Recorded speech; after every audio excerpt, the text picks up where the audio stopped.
Ninguém vê, mas você sente.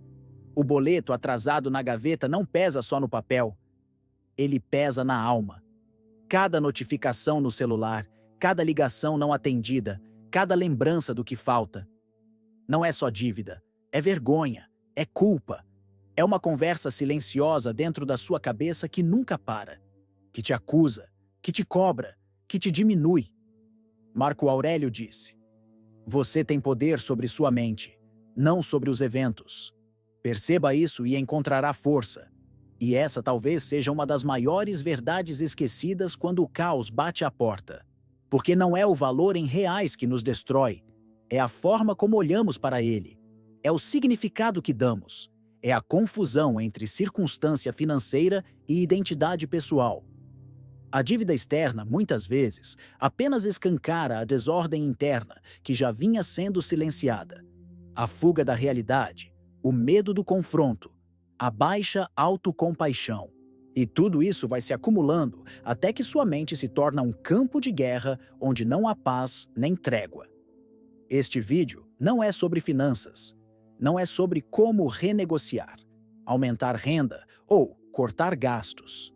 Este vídeo é sobre silêncio, sobre a capacidade de proteger sua mente, mesmo quando tudo à sua volta parece estar desmoronando. É sobre usar o estoicismo não como teoria distante, mas como blindagem vibracional, como clareza emocional, como uma armadura invisível que te permite caminhar, mesmo com os pés feridos. O que propomos aqui é um retorno, um reencontro com a parte de você que ainda está inteira, que ainda é sábia, que ainda sabe respirar fundo e perceber: existe um lugar dentro de mim onde nada disso me alcança. Um lugar onde não há boletos, não há julgamentos, não há ruído, há silêncio, há força, há presença. O que te castiga não é apenas a dívida, mas a voz que você passou a acreditar ser a sua. Aquela que repete todos os dias que você falhou, que você estragou tudo, que você não merece recomeçar. Essa voz não nasceu contigo. Ela foi construída pelas comparações, pelos olhares que julgam, pelas palavras que feriram, pelas expectativas que você tentou desesperadamente atender. Mas agora ela mora dentro de você e age como se fosse verdade, como se fosse justiça, como se fosse sua consciência. E não é. É apenas ruído. É apenas uma repetição de dores mal compreendidas. A mente castigadora não resolve dívidas. Ela apenas aumenta a confusão. Ela bloqueia sua criatividade, sua coragem e sua clareza. Ela te mantém girando em círculos, num labirinto mental onde cada saída parece ser mais uma culpa. O estoicismo nos ensina que o que importa não é o que acontece fora, mas o que fazemos com isso por dentro. E castigar-se não é virtude, não é nobreza, é sabotagem. A mente que se agride não consegue ver saída, e sem visão não há direção. Você pode estar devendo, mas não precisa estar destruído. Uma coisa é ter contas, outra é deixar que elas definam o seu valor. Pare, respire, observe o que você tem dito a si mesmo. Se essas palavras viessem de alguém de fora, você permitiria? Então por que você repete dentro? A libertação começa quando você desacredita da voz que te diminui, quando você silencia o juiz interno e começa, lentamente, a ouvir algo mais profundo. Uma presença que diz, com firmeza e compaixão: você ainda está aqui, e isso já é sinal de força.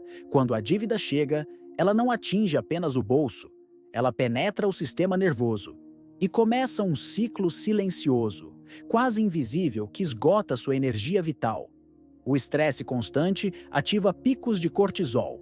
A mente, ansiosa por alívio, busca pequenas recompensas. Um clique, uma distração, um escape rápido. Qualquer coisa que prometa esquecer, ainda que por segundos, a dor do agora. Mas a dívida continua lá. E a cada tentativa de compensar com prazeres momentâneos, a mente se afasta ainda mais da presença, do foco, da capacidade de ação lúcida. Essa oscilação entre tensão e alívio passageiro gera dependência emocional. uma dependência de distração, de dopamina, de estímulos que, na verdade, só aprofundam o buraco.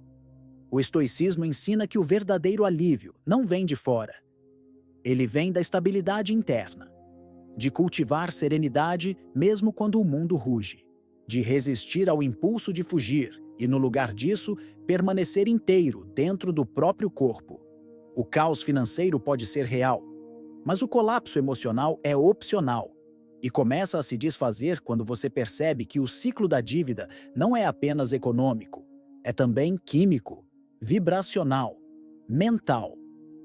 Cada vez que você escolhe presença ao invés de distração, você quebra esse ciclo. Cada vez que você respira com consciência antes de buscar um alívio automático, você recupera um pedaço da sua força. A mente que sofre pela dívida precisa mais do que números. Precisa de nutrição silenciosa, de disciplina energética, de lembrar que a urgência do mundo não pode ditar o ritmo da sua alma.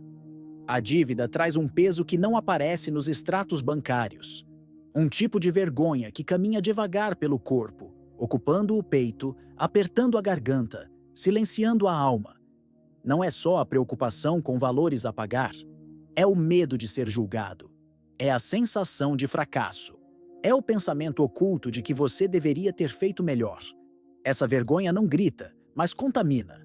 Ela faz você abaixar os olhos, evitar conversas, esconder sua realidade mesmo de quem mais confia. É uma prisão invisível, onde a cela não tem trancas, mas tem lembranças, cobranças internas e um auto-julgamento implacável. O estoicismo, com sua lucidez ancestral, nos lembra: o que é externo não pode definir o valor de uma alma. Dívida não é defeito moral. Dívida não é sentença de fracasso. É uma circunstância, não uma identidade. Sêneca dizia que a opinião dos outros é uma das grandes fontes de sofrimento humano. E quando a vergonha se instala, ela é muitas vezes alimentada por essa fantasia de que todos estão vendo, todos estão julgando, todos sabem. Mas a maioria está imersa na própria dor. Liberar-se dessa vergonha começa por um olhar mais compassivo, por lembrar que a vida é feita de ciclos e que nenhum erro te define se você estiver disposto a se levantar. A vibração da vergonha fecha portas sutis. Ela faz você se sentir invisível e o mundo responde a isso com mais distanciamento, mais escassez, mais silêncio. Mas quando você escolhe se ver com dignidade, mesmo endividado, mesmo exausto, essa vibração muda. E o mundo, aos poucos, também muda. A mente em paz não nega o caos. Ela apenas não se contamina por ele.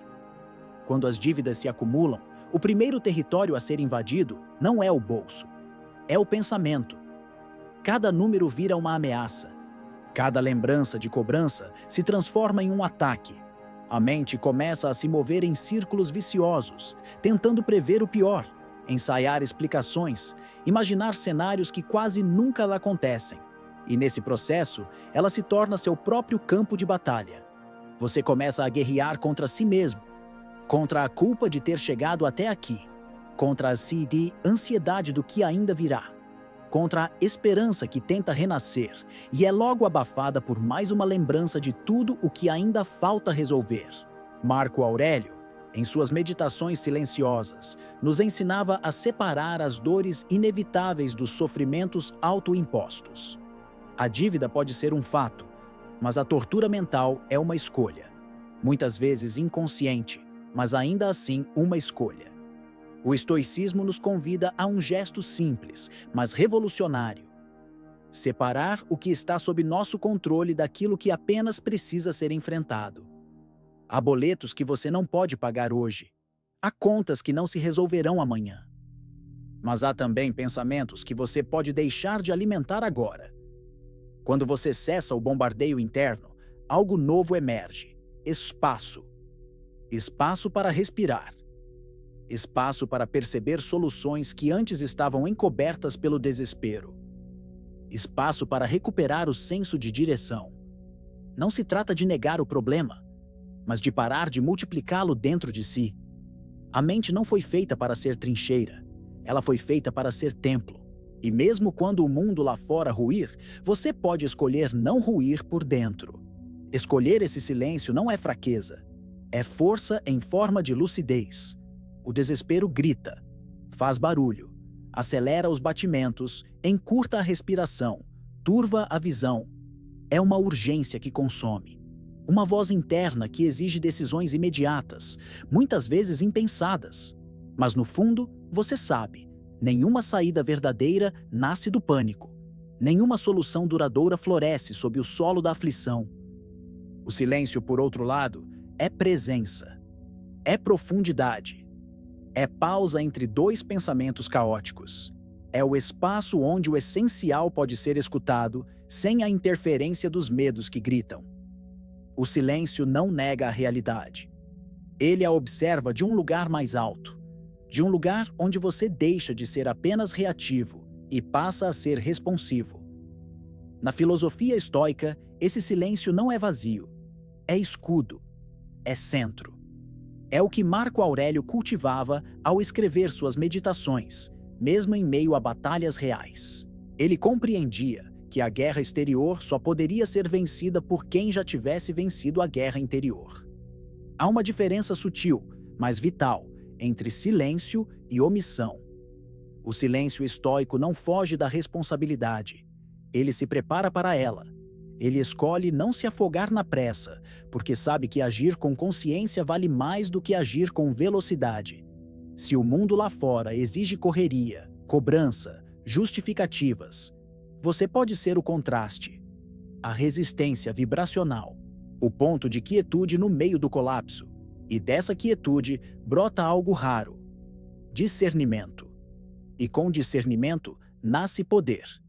O silêncio é o espaço onde a alma se reorganiza, onde a direção aparece, onde o coração, antes disparado, volta a pulsar no ritmo da sabedoria. Quem encontra esse lugar interno, mesmo endividado, já é mais rico do que imagina. A mente endividada não sofre apenas com números, sofre com o que esses números ativam.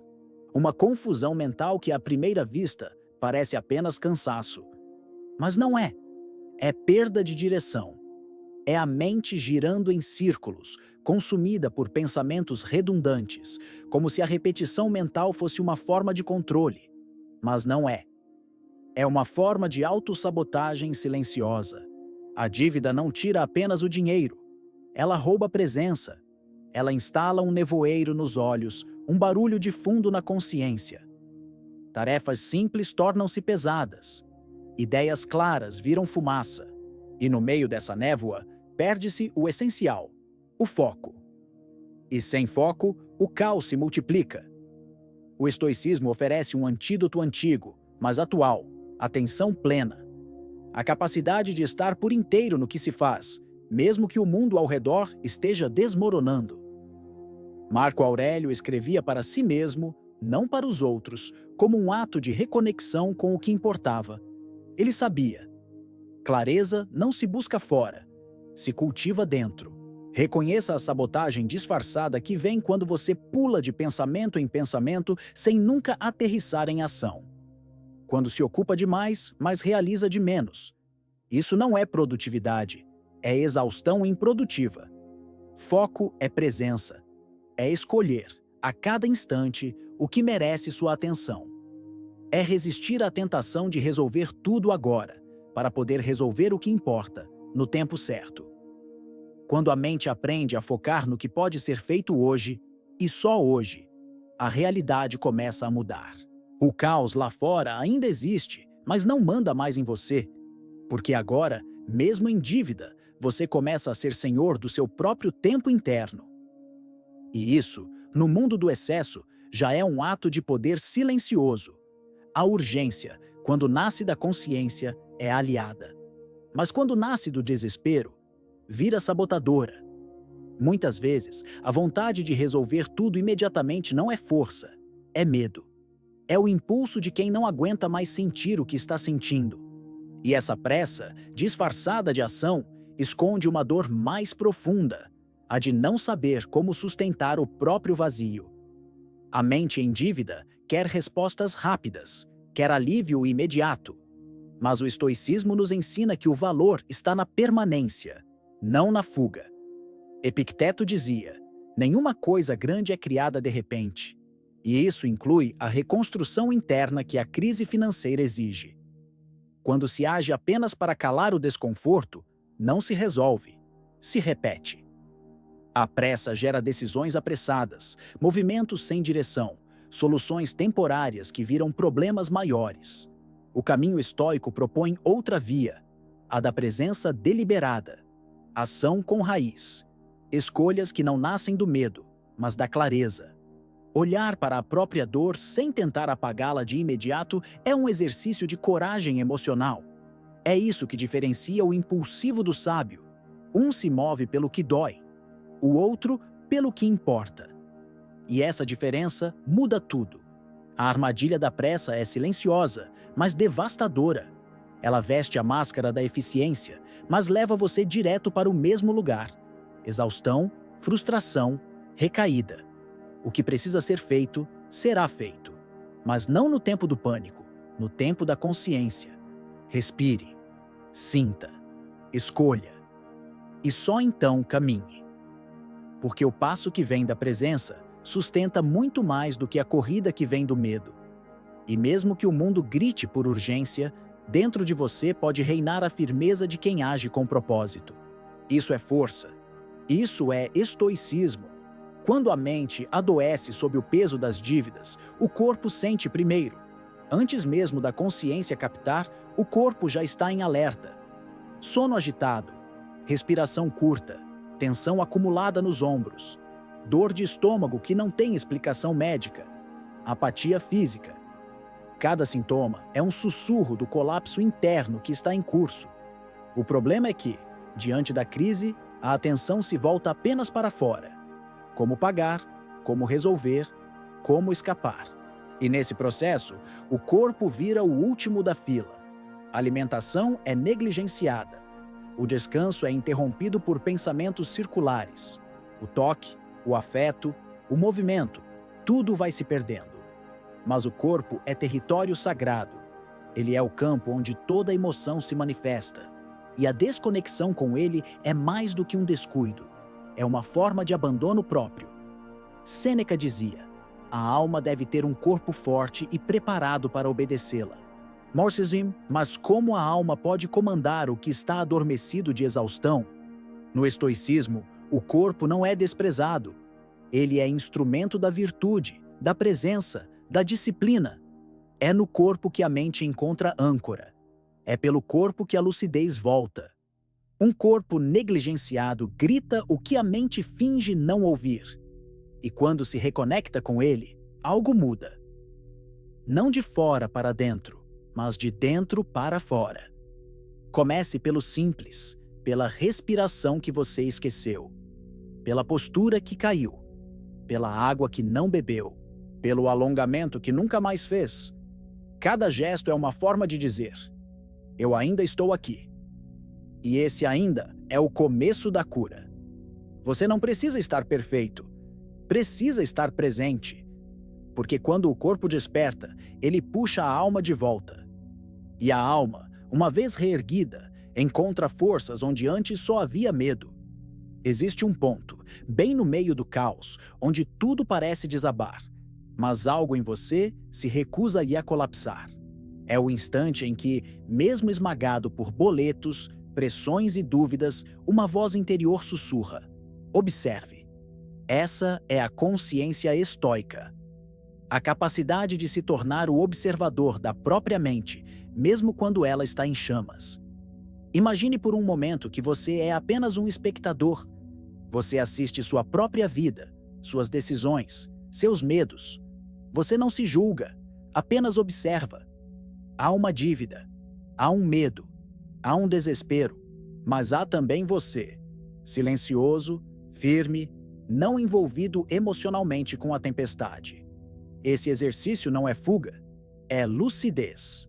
O estoicismo ensina que aquilo que nos fere não são os eventos em si, mas nossa interpretação sobre eles. Quando você observa a si mesmo com distância, algo se dissolve. O drama perde força, a culpa perde voz, a mente ganha clareza. É o que Marco Aurélio fazia em seus escritos. Ele se assistia. Descrevia suas emoções, seus impulsos, seus julgamentos, como quem escreve sobre um outro ser. E nesse processo, ele se tornava mais do que os sentimentos do momento. Ele se tornava consciência. O observador estoico não nega a realidade.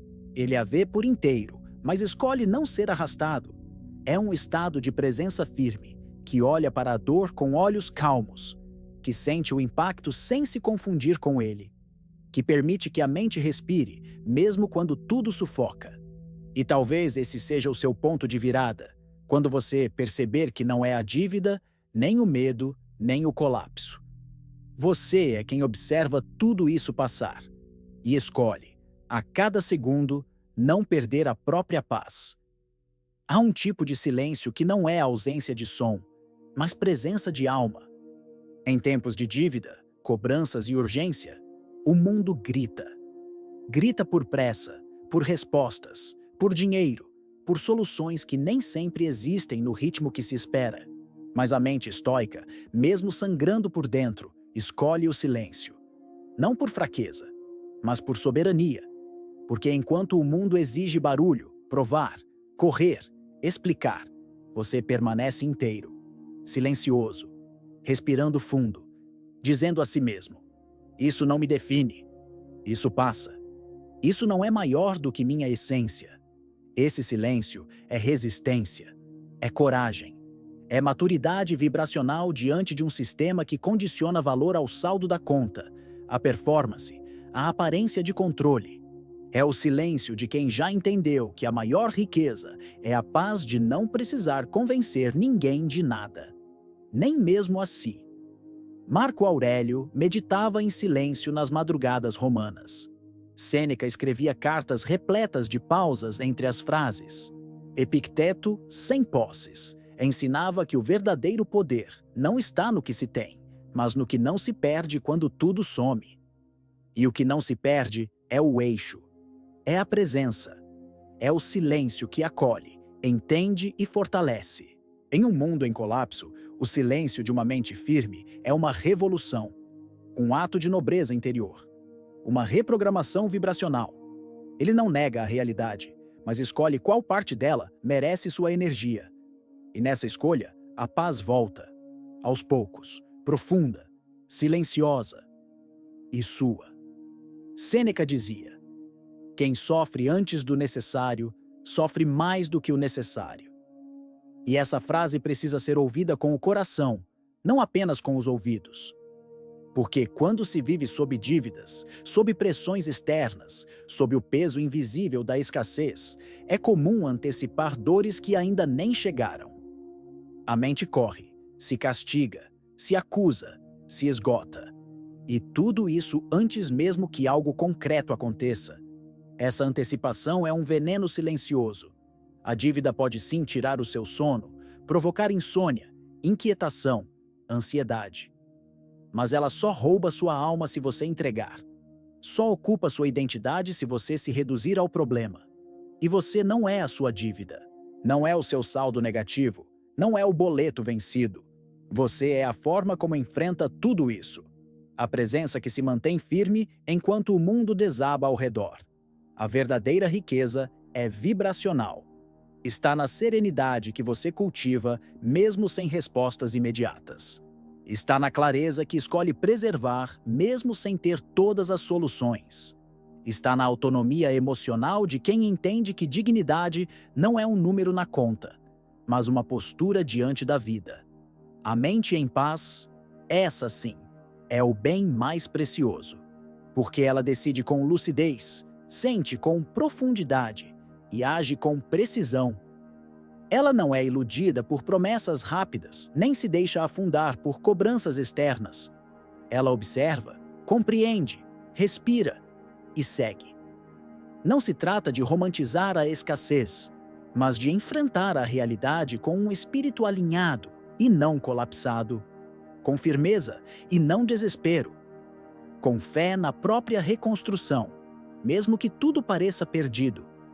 O estoicismo não anula os desafios, mas te transforma num território tão forte, tão íntimo, tão estável, que nenhum problema do lado de fora consegue destruir. E é aí que o silêncio da mente se torna mais do que calma. Ele vira morada, refúgio, coração da sua verdadeira força.